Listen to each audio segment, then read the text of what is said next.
Now, you might have a hard time finding it today, but Acapulco Gold, the original connoisseur weed, was a defining legend in the 60s and 70s, even into the 80s.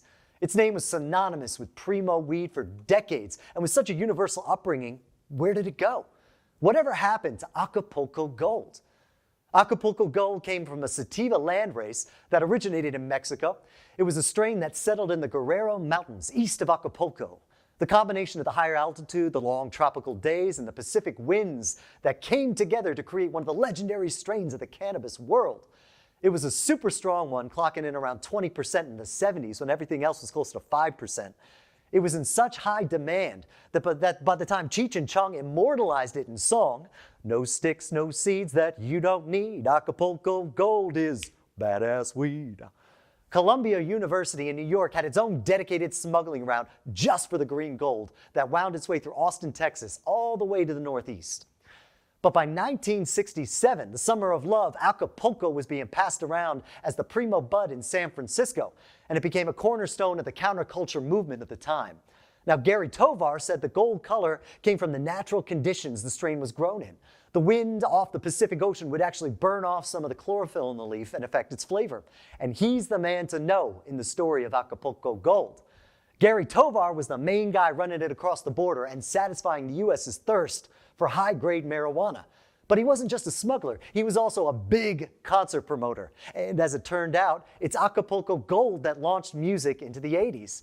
Gary's promotion company, Golden Voice, named after another strain of marijuana, was one of the main groups bringing British punk bands like the Sex Pistols over to the States, changing the direction of popular music in the U.S. forever. He was the very guy that jump-started the punk movement in America, and how could he afford to bring all those bands over here? That's right, you guessed it, through his sales of Acapulco Gold. He said he spent over $4 million of his profits smuggling the weed to push the punk scene forward. And he was so good at it, they didn't catch him until 1991 when, they sent him to prison for a couple years. But his company, Golden Voice, would go on to found the world-famous music festival Coachella that occurs every 2 weekends every year in California. Now, Acapulco Gold is a pure sativa, and it's known to have very energizing effects, but relaxing, leaving you clear-headed. It's got an intense, fruity flavor with a bit of spice to it, which makes sense since its main terpenes are myrcene, like you would find in mangoes, limonene, and beta-caryophyllene, like in black pepper.